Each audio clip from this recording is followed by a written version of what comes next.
Today, I'll be making nachos, a chicken burrito, and chipotle sauce, high in protein, reduced in calories, and perfect for your weight loss journey. Let's get started. First, we'll make our high protein chipotle sauce we'll use on both meals. In a blender, add 1 cup of non-fat Greek yogurt, 2 chipotle peppers, 2 tablespoons of adobo sauce, 15 milliliters of lime juice, a half teaspoon of each, smoked paprika, garlic powder, chili powder, and salt. Blend it up, and there you go.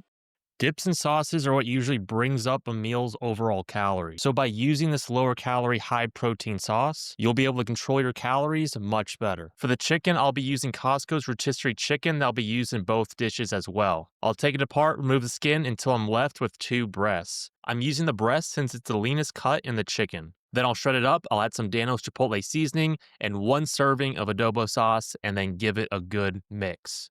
Now let's make our first meal. The nachos. We'll use 1 serving of tortilla chips, then add a first layer of reduced fat Mexican blend cheese, then add your shredded chicken breasts, and then top it off with a second layer of cheese. We'll then toss it in the air fryer at 360 for 3 to 5 minutes. Once done, I'll add some volume to the nachos by using lettuce and pico de gallo. You can also add onions and peppers as well. Then I'll finish it off with the chipotle sauce, and there you have it.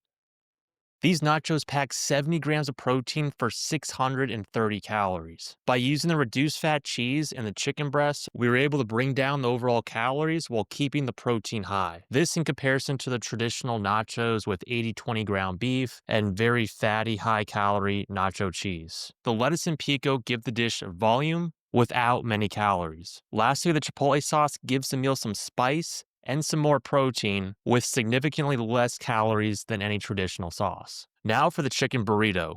Use a carb-balanced tortilla and spread the chipotle sauce on the tortilla to cover it fully. Next, add the reduced fat cheese and the chicken, top it off with lettuce and pico, roll it on up, and air fry it at 360 for 3 to 5 minutes. Slice it in half, and there you go. This burrito packs 70 grams of protein for 490 calories. By using the carb-balanced tortilla, we're cutting the calories in half in comparison to the traditional burrito tortilla. So there you guys have it, 2 meals in 1 dipping sauce that's high in protein and reduced in calories with simple ingredients and will help you on your weight loss journey. If you're looking for another meal to help you with your weight loss journey, check out this video right here.